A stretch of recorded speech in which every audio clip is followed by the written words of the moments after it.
can't help but be terribly smug about that. Brad Dourif is Wormtongue, Saruman's mole in the Rohan court. Saruman corrupts Wormtongue. He teaches Wormtongue to sap the king's energy till the king is old and feeble and can't even see what's going on in front of him. He is virtually a zombie. There's no real Theoden there, eaten away by the poison of Saruman, put there by Wormtongue. It's kind of funny. It's like you spot the bad guy. You know, you've got all these people with beautiful, beautiful blonde hair and stuff, and then there's this sort of, it's like, would it be him? Here we go now, and roll sound. He is making Rohan weak so it will fall to Saruman. The power of Isengard is at your command, Sauron, Lord of the Earth.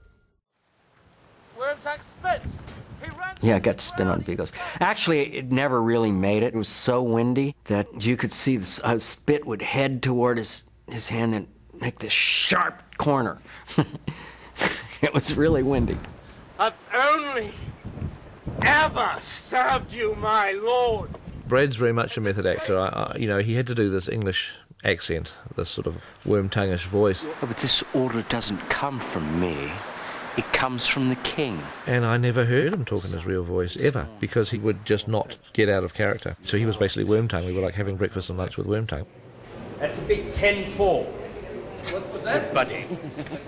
I remember on the very last day of shooting, on the very last shot, when I said, okay, we've got it. And the first thing he said, he just completely converted into American accent. He said, I can talk American again. Thank God for that.